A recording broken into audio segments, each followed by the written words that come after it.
welcome to the Unbreaking Ground, Season 3, Episode 15. I think that this one is going to be called Are You Listening?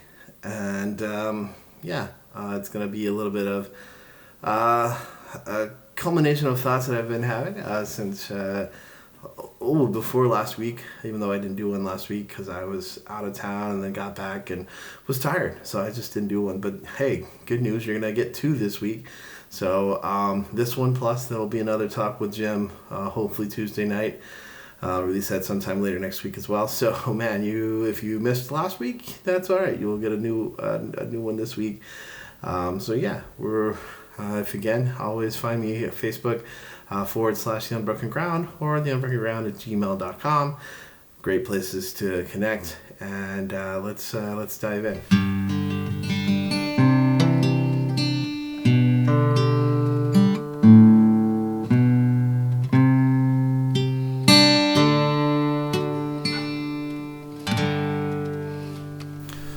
So one of the things that I've been doing for the past probably month is I've been taking kind of a social media fast for myself. Just not being on Instagram or Facebook or Threads or Blue Sky or anything like that on my phone. Because it just felt like there was just too much noise for me constantly in my face. I still when I sit at my computer at my desk at home, I still have access to those things, but that's a pretty limited. Like I have to, your phone goes with you everywhere. It stays next to me at night because it's my alarm. And so it can be a pretty constant deluge of just noise coming from all different sources.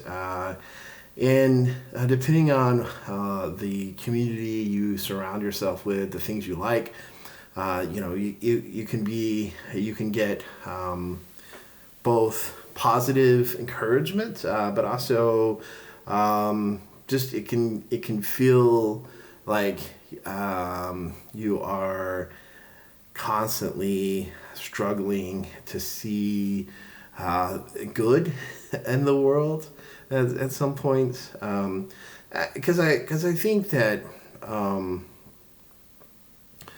I think that the thing that really draws us more than anything these days to participate in social media is really the art of just enraging people, and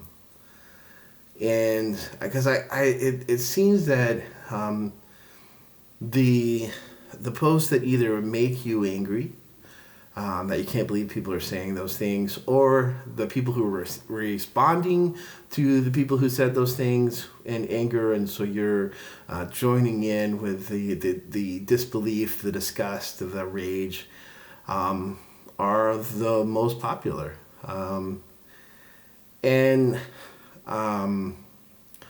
I think that it is telling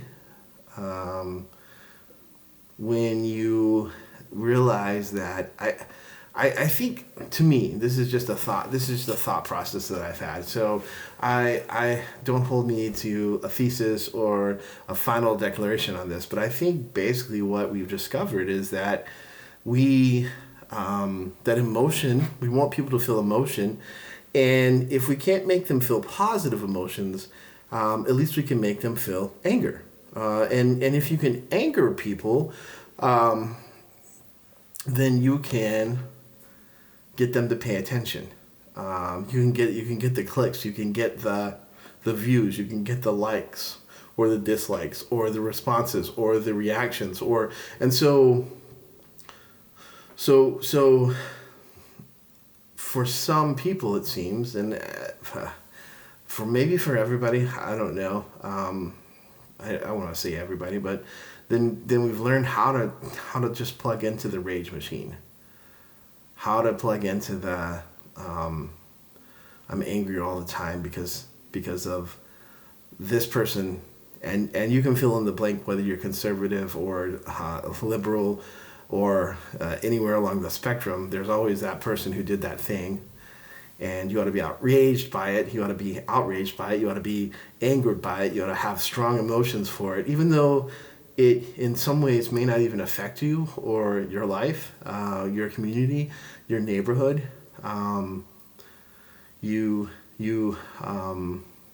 You're given a window to it, and it can just be overwhelming, to be honest. I find it so. So I take a break. But I was thinking about that.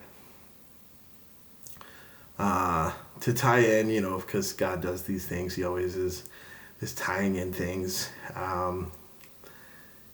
And today the sermon was on Jesus being the good shepherd and how the sheep know His voice. And it just struck me that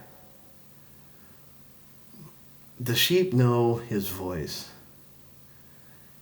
And there's so many, and this is what's crazy to me, is that there's just been so many people, politicians, movements that have claimed to kind of speak for or speak in defense of or representation of God and Jesus.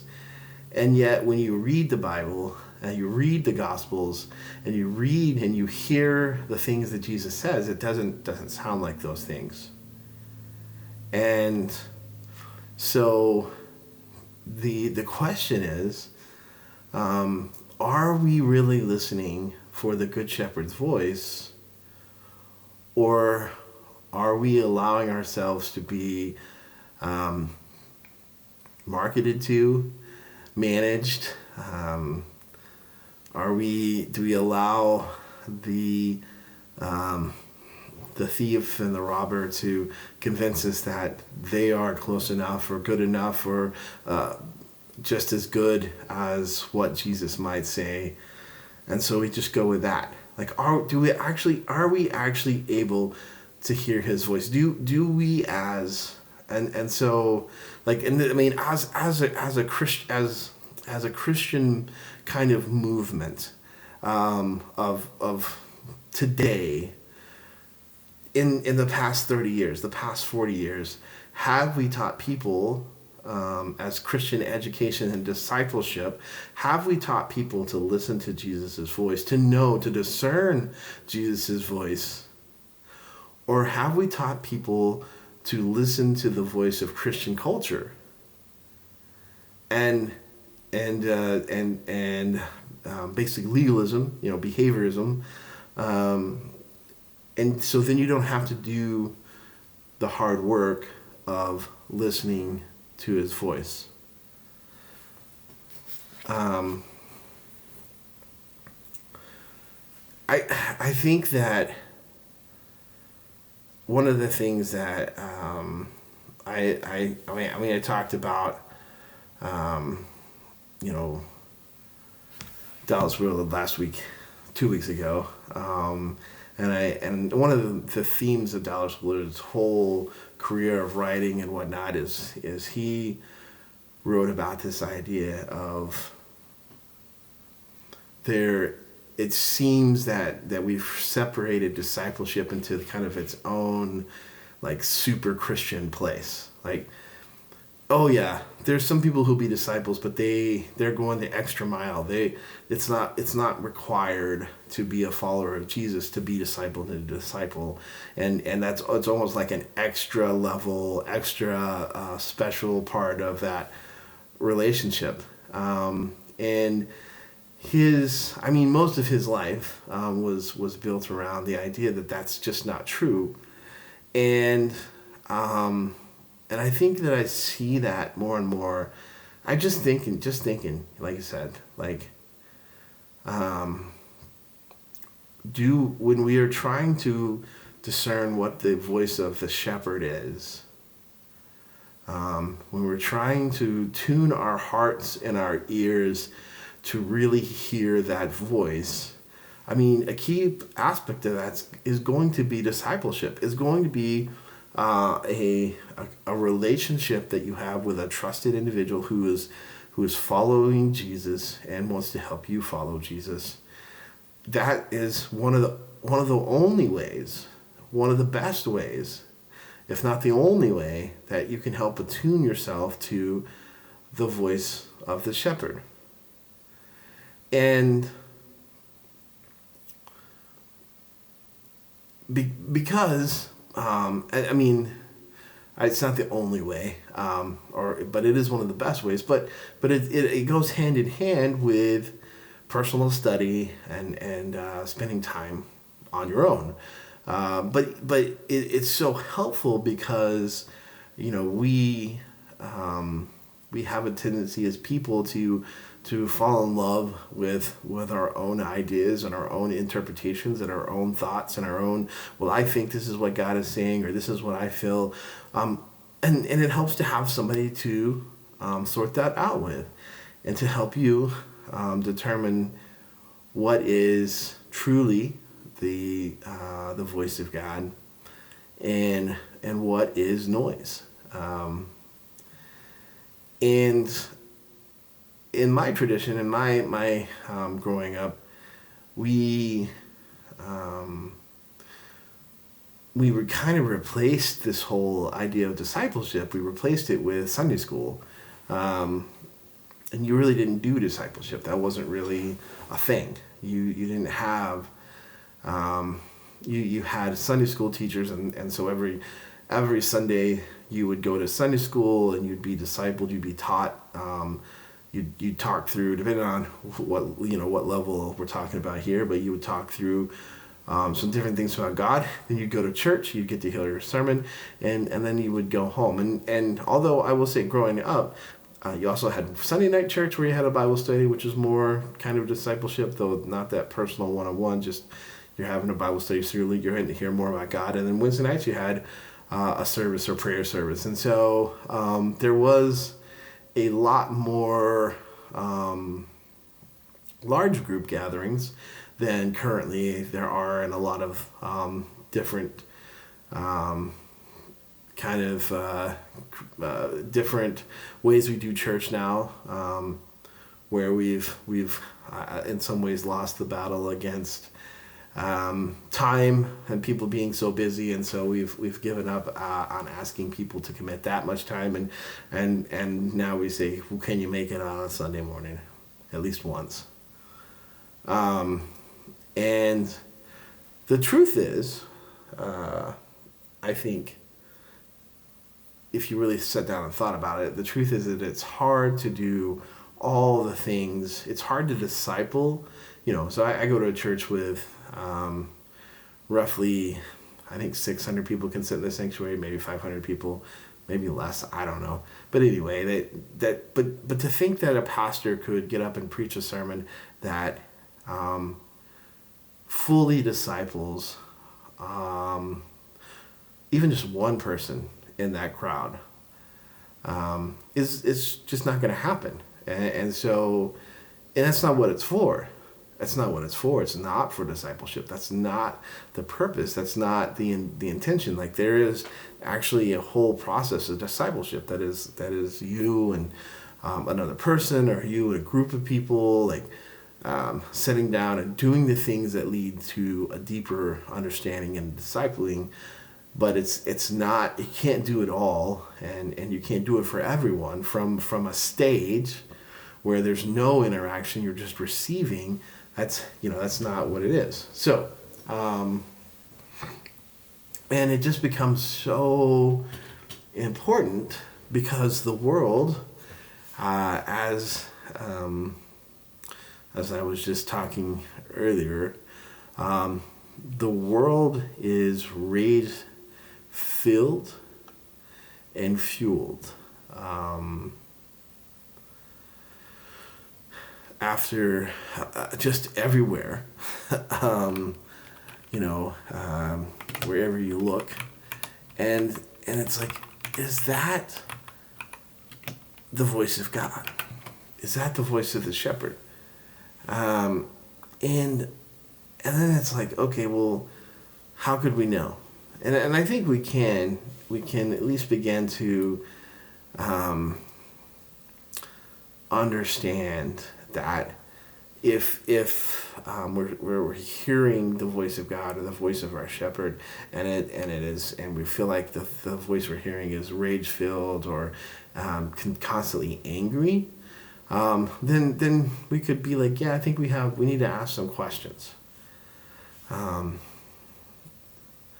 I think back to how John likes to describe God, and how in John Jesus describes God, and he's like, God is this God that loves you so much that he would give his only son, that you might have life and life abundant, and so that he could come to be your good shepherd, that he would lay down his life for his sheep, and that they could have this abundant life, and that's the voice of the shepherd that says, here I am, and this is and I think about it.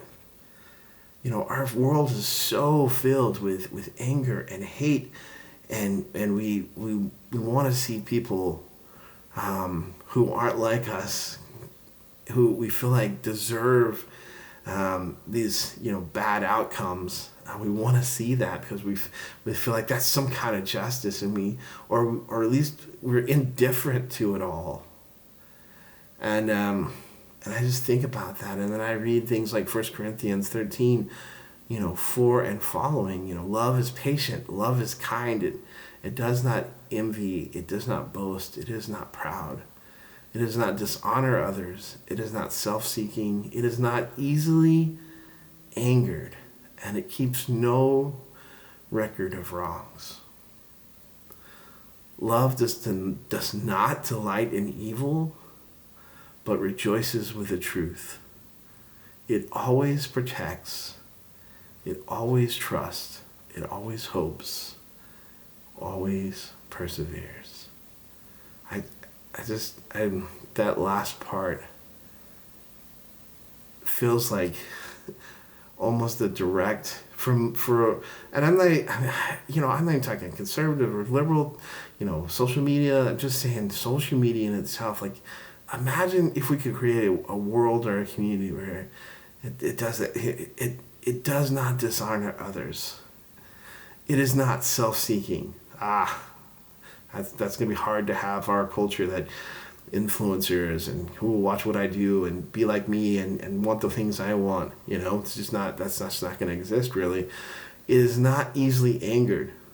And yet, anger is one of the strongest motivators we have, and one of the big draws to clicking on things and listening to things and responding to things is rage and anger and disgust. And then it says this. It says it keeps no record of wrongs. It does not delight in evil, but rejoices with the truth. And I think what's so hard about reading this, about what love is, and to think about how we do love as a culture and as a Christian culture in America, it's hard to see like God and Jesus say these things, and then for people to be like, yeah, I'm a follower of Jesus, and yet then do things that are in direct opposite or defiance of what Jesus says. Jesus says to love your neighbor. And then Jesus is asked, who's my neighbor? And so Jesus goes even further than that. He's like, love your enemy. And when they're like, well, who's my neighbor? Jesus, just tell me. Jesus tells a story about one of the most hated type of person to the Israelites, to the Jews, and makes him the hero of the story. I mean, just think about whatever person you have, whatever group you have, where you're like, those are the worst of the worst. And then Jesus being like, oh, let me tell you a story about one of them. And how they are the neighbor that you wouldn't ever be, and so they are the ones they are the neighbor. Go be like them. And it's hard because we want Jesus to just endorse the hates that we have, endorse the truths that we want to hold on to, and to ignore the places that we don't want to seek truth. We want to be comforted by this idea that we have this corner on truth. But the truth is that we don't. Most of the time we're lost, and at best we are blind men leading who've just recently received direction from God, leading other blind men or women to God. At best, most of the time, at best, we're like the guy from John 8. When he goes, I don't know if he's a prophet. I don't know if he's the Son of God. But what I know, we do know those things. But to be the same way, I don't know much. Is what he says. He says, I don't know much. I don't know about the arguments you guys are having. I don't know about the theological debates that you guys are living through. But what I do know is I was blind, but now I see. I know what I was. I know what I suffered, and now I don't. And we find it difficult to stay there. We find it difficult, and so we take great pains and efforts to try to explain the how we think and what we think and why we think and why that is something we can think and how it fits within the whole system of theology and you get to the end and you realize that God is just so much bigger, massive, unsearchable is what God's word uses for it. That we can't even begin to understand or know. Like if you try to explain, you won't. And I've been slowly reading through Job. I've been working on it for about 2 or 3 months where I don't know. I'm not consistent enough. I'm admitting to you guys, I'm not consistent enough to make it through. I read other things. I don't read. That's just the way that life goes for me. So, but as it still continues to strike me to this day that when you read through Job is like, I didn't do anything wrong. I haven't been unrighteous. I haven't been evil. I've done it by the book, and I've been true to who God wants me to be. And his friends just consistently are going look, Job, here's the truth. Here's what we know. And again, what we know and what they represent, what they know is so small. It's such a minute, finite part of the universe. They said, this is what we know is God is just, and so he doesn't punish the unjust. Other way around. God is just, so he doesn't punish the righteous. So what they're saying is, Job, you did something because God would not allow all of this pain and suffering, all of this. You lost your kids, you lost your fortune, you lost your crops. Now you've lost your health. You're sitting there with boils on, and they're like, God wouldn't do that to you unless you had done something really wrong. And they're like, just admit what you did, what was wrong, and ask for forgiveness, and maybe God would give you some grace. But this whole entire time, what we know, because we get that window, that insight into the story of Job, what we know is that the reason those things happened to Job is because God said to the Satan, the Hasatan, the accuser, He said, "Look at my servant Job. Look how good he is." The accuser said, "Well, yeah, of course he's good. Look how much you've blessed him." He's like, if you take away the blessing, he'll curse your name. If you take away, and so he takes away the blessing, takes away the riches, and he takes away the kids, and it's just him and his wife. And Job is like, nope, still gonna praise the Lord. So here comes, we have this, this showdown in heaven again, and God talks to the accuser Hasatan, and says, "Look at my servant Job. Look how righteous he is." And again, the accuser says, yeah, he still has his health. Of course he's going to still praise you. But if you take away his health, and so God's like, okay, you can afflict him, but you can't kill him, right? So now he's got these boils. Job's got these boils all over his bodies. And so what we know, because we get this, because we're the readers, what Job doesn't know, because he's not reading the book of Job, he's living it, is what we know because we're the readers, is that Job is righteous. In fact, God is like, you want to see a righteous man? Here he is, Job. Look at him. Here he is. And the accuser's like, yeah, he's just righteous because you've given him good gifts. You've built your wall of this hedge of protection around him. And so he's only righteous because he likes the stuff you give him, right? He likes the health you give him. He likes the good life that you give him. And if you just took all that away, he would curse you. And so God says, all right, you can take all that away. And what we see that Job is still a righteous man. But he has a case. And in as far as the arguments go, he has a case because he hasn't done anything that is equal to the loss and suffering that has been visited upon him. It's not fair. It's not right. He is righteous, and yet he lost his kids. He lost his money. He lost his land. He lost all these things, and his friends come and they're like, we can't, like, it doesn't fit in our system. It doesn't fit in our system that someone could be righteous and also suffer what we see as like the judgment of God. Like, so it can't happen.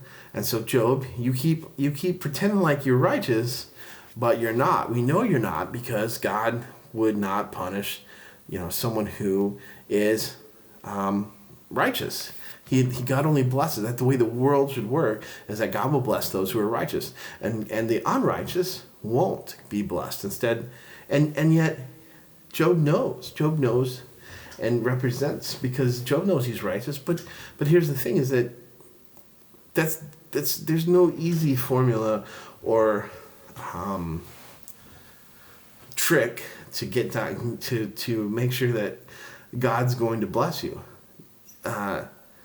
You can live a perfectly faithful and righteous life, and still experience tribulation.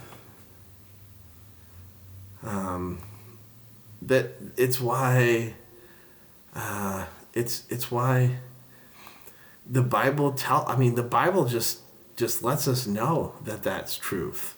The Bible just tells us that there are going to be there's going to be just opportunities for you to be blessed, and for opportunities for you to be waiting for blessing, and a lot of that is not determined by how righteous you are. The options you have an option of saying, well, should I live as a righteous person because I know that that's what God requires and wants of me? And the answer is yes. But there is a little bit of, some other sideism that's like, well, if I'm going to be blessed or not blessed, and it doesn't matter how I live, which is not what God's saying, and that's not what I'm saying either, but there's an other sideism, then why don't I just live however I want? And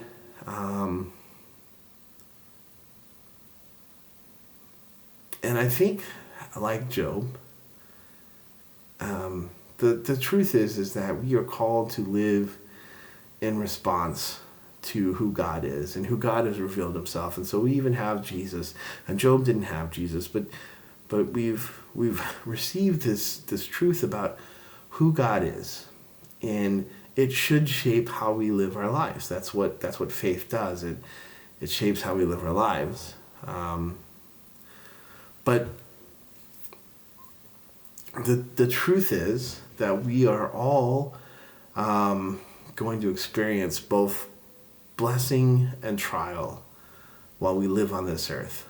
And when we use our eyes to try to see the spiritual realities of other people's blessings or trials, a lot of times we have blind spots, and so we see people who are flourishing and what we mean by flourishing is they have lots of, money and possessions and power, and we think, man, they're not living righteous. Why did they get that? And then we see people who are righteous and holy in all that they do, and yet they seem to be living in poverty. And this is, again, this is not new. You have the book of Job. You have Hebrews chapter 11, which is, more famous for the first verse, which says, "Now faith is confidence in what we hope for and assurance about what we do not see." And this is what the ancients were commended for. But then you get all the way, that's verses like 1 and 2, but you get all the way to the end, and after they've done all of these heroes of faith, and Abraham, and Jacob, and Esau, and Joseph, and Moses. Esau was probably not on that list. He gets cut out because God chooses not to bless the firstborn, and there's a whole lot of things in that. So we can talk about that later.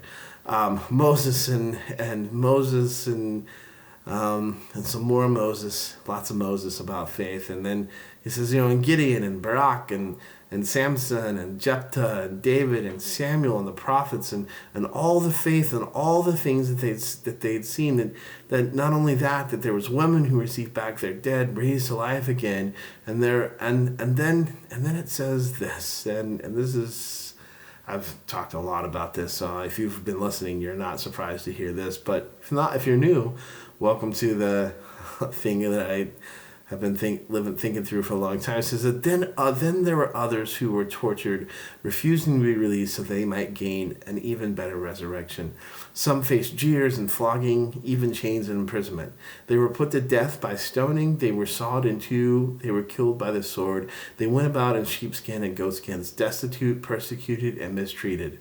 The world was not worthy of them. They wandered in deserts and mountains, living in caves and in holes in the ground.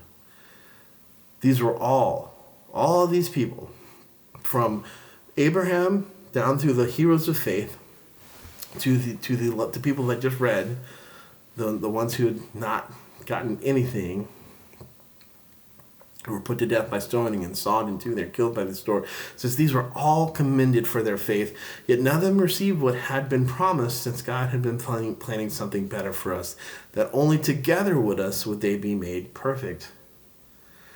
And so that thing is still not here yet. We have to also realize that one day it will be. But until that day comes, we are called to be people of faith. And I've been,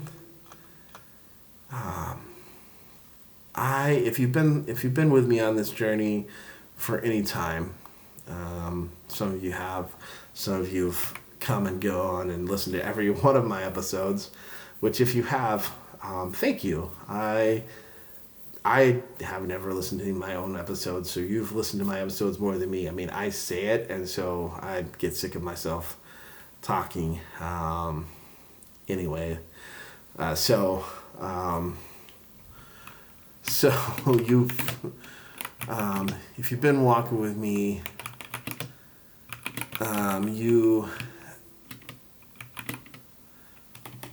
then you've kind of known, you've kind of been there,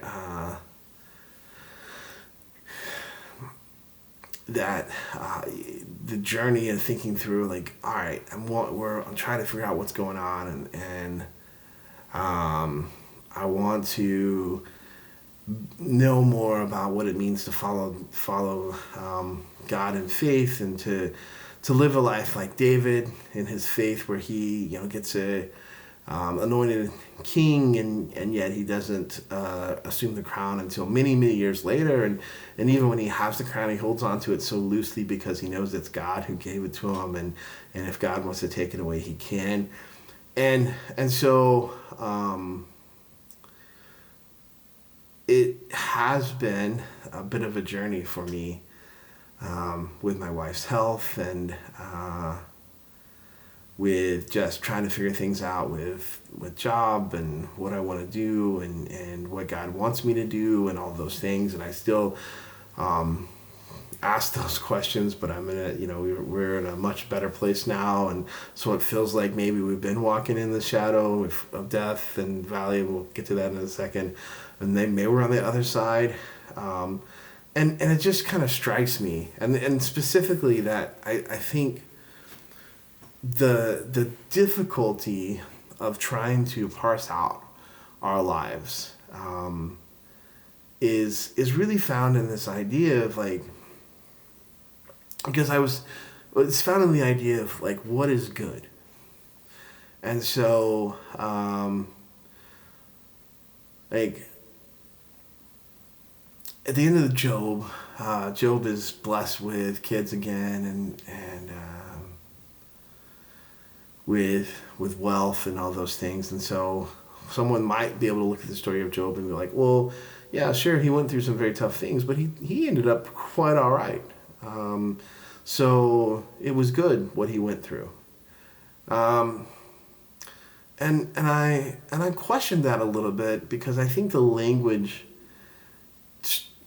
can't be extended to all situations. And so, not that any language can. I mean, language just breaks down the more we try to extend that. But I've been thinking a lot about the experiences that we go through that are rough, and that are that they do build us. And so it's like, oh, it's good that God brings us through that. I was talking to we were at youth with some of my sixth grade boys. We were talking about the idea as if we think God punishes us if we do something wrong. And I was like, well, people could live really good lives and yet still have bad things. They could still get diagnosed with cancer. They can still get have bad luck and bad things happen to them. And one of the boys was like, yeah, but that's all part of God's plan, so it's okay. And I get, like, the sentiment of that, like, right, like, yeah, if God plans it, then you're gonna be okay, and you don't, like, you can't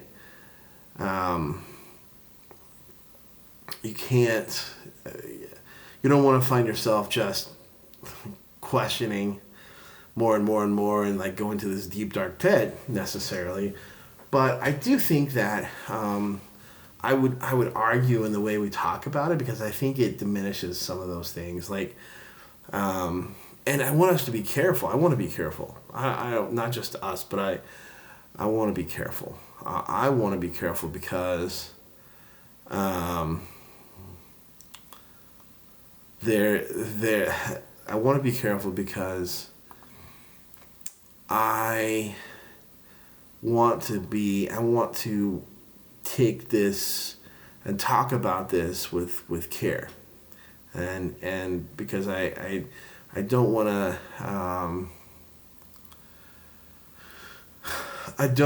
to some seemingly kind of point to the idea that I'm saying, well, people who say this have this wrong, or they get it wrong.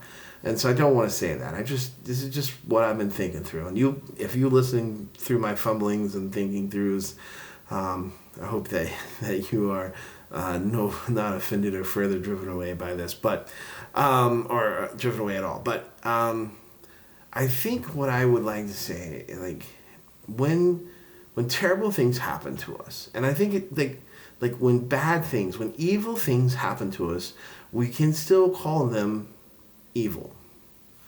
In fact, I think I think there's actually there's an idea in Isaiah chapter 5, and it talks a little bit about this idea. It says, "What sorrow for those who say that evil is good and good is evil, that dark is light and light is dark, that bitter is sweet and sweet is bitter. What sorrow for those who are wise in their own eyes and think themselves so clever. What sorrow for those who are heroes at drinking wine and boast about all the alcohol they can hold. They take bribes to let the wicked go free, and they punish the innocent." And so I want, so what struck my heart today as our pastor was talking a little bit about this idea is in Psalm 23, and I've talked about this a little bit too. Psalm 23, it says, "The Lord is my shepherd, I shall not want. Even though I walk through the valley," I skipped something in there, but even though I walk through the valley of shadow of death. Like walking through the valley of the shadow of death is bad. It's not where you want to be. It's a rough place, and it's maybe one of the last places you want to be.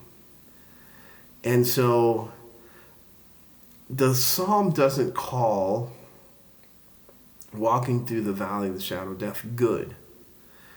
But it does call attention, like, even if you're going through the worst thing in your life that you can imagine or think of, there is comfort because you have not been abandoned. There's comfort because it is God who's there with you. And this is where it becomes so difficult, because God, because and this is where we get into like the way that God's created this world. Because God has created the world where people can make free choices to choose to love him, to serve him or not, and thus can make free choices about how they treat other people and human beings and things that then people have to be allowed to do both amazingly wonderful things and devastatingly bad things. And even allow for the natural world to allow for things like disease and cancer and the things that strike us down and take away our humanity and cause us to feel so inadequate. That God, because God allows those things, like there are times when God turns things around, right? Heals them outright, provides the answers as to why this is happening, provides I'll let you walk through that so that you could see this, or so that you could help someone else walk in this way, and so that you could be this person for that person, so that you could do or understand in this thing. And yet then there are times when it still doesn't make sense, and so people, so we're talking and the youth, one of the kids from the 6th grade was like, yeah, but it's God's plan. Even if you live a great life, if you do a perfect life, even if you live a good life, terrible things can happen to you, but it's okay because it's God's plan. And in the grand scheme of things, I want to say, yeah, that's true. But I also want to say that we don't have to call the things that have happened to us that are bad, good. And so you have to deal with it, though. Like, and this is where I feel like this is where I feel I hit the wall of trying to understand God and his plans and how it all works together, and my very finite view and my very selfish, I want everything good for me and not anything for anybody else. I mean, actually, as long as I'm getting my good, I don't mind you getting your good too, but I don't take away my good. And how 8.5 billion people and how that all interacts. We don't have to call everything that happens, even if it is part of God's plan to us, good.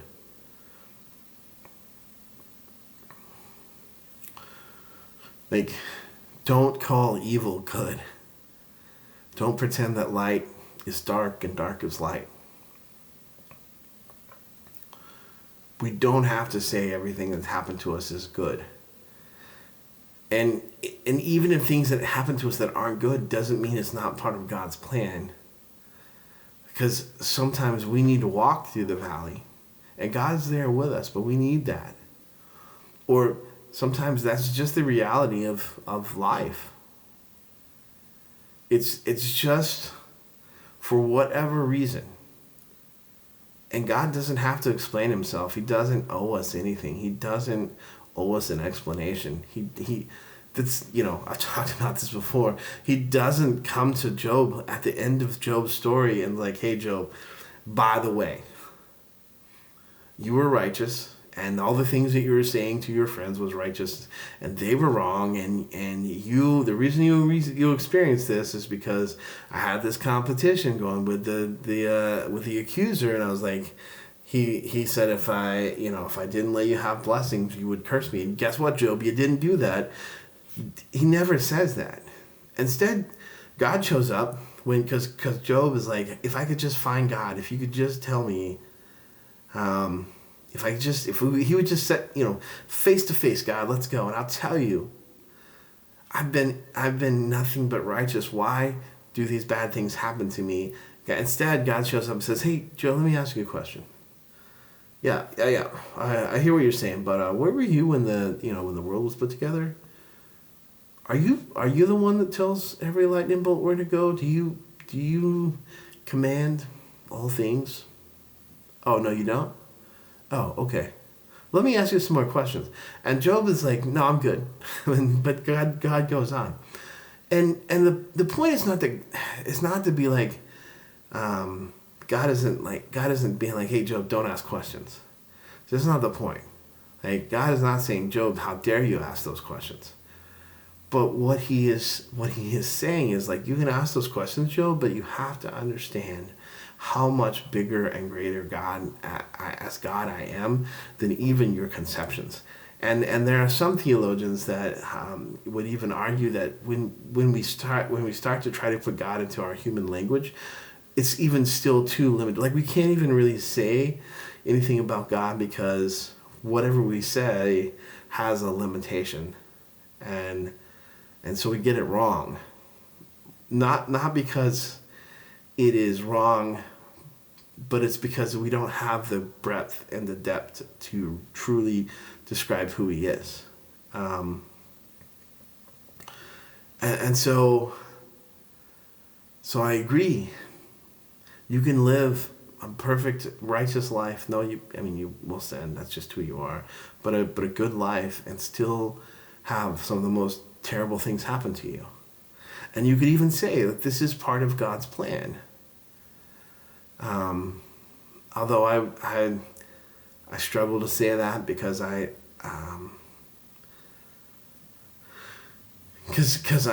would ask the question, if God is all powerful and good, then could he not stop some of these things? And is there reasons? And I do believe there are reasons why it doesn't, and that some things, that God's plan is even harder to understand. And so, but saying as part of his plan, if it makes you feel good, do it. I don't know. But don't call evil good. Even if it's part of God's plan, that you walk through that. You can recognize the things that are unfair and the difficult and hard, and it's okay. God actually is not going to throw lightning bolts down on you for doing that. In fact, I think that God would prefer you be honest. I think that's why you have the Psalms. I think that's why you have the Psalms where they're like, God, you have forsaken me. You have left me. And my enemies are gonna win. God, where are you? Why have you done this to me? Like the Psalms are our instruction booklets on how to talk to God, how to pray, how to sing, and yet you can find it in there where they're like, God, you haven't upheld your end of the bargain. God, you've left me behind. How long will you stay silent? Says one psalm. And so I guess what I just really want to say, I guess what I really, and I come back to this, is that if you find yourself in a place where you're listening to voices and they continually cause you to feel feelings of rage and hate and rejoicing at other people's suffering and derision and you know, just ugly irony, not irony, but sarcasm towards things that should be beautiful, good, kind. If you surround yourself with that voice, I think it does become harder and harder to hear the Good Shepherd. And I think that we must evaluate the voices that we're listening to. Because the sheep, it says, know the Good Shepherd's voice. And so I guess the question we started with is, are you listening to the right voices? Some of you might need to turn off your social media too. Some of you might need to remove yourself from discussions that you have with some of your friends, with some of your loved ones. Some of you may need to put down a book or turn off the TV or get rid of some music for a while and meditate on the good things of God, the things that 1 Corinthians I read earlier. And maybe you need to get back into, maybe you've never been in, and maybe you need to be in a discipleship relationship, both discipling and also being discipled, being poured into and being poured out. But are you listening to your shepherd's voice? Or have you chosen the easier path that I think so many do, is that you just listen to the Christian ease, the Christian culture, and go along. Don't make waves. Don't ask questions.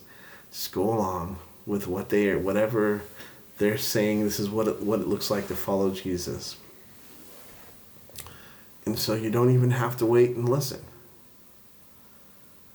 You just have to follow and do the things that they do. Which is just so interesting, because that's what Jesus wants. He just wants you to follow and do the things that he does. And yet we get confused. We get lost. We go the wrong way. We go astray. And yet the Good Shepherd, he finds us and brings us home. If you're feeling lost, confused, listen for his voice.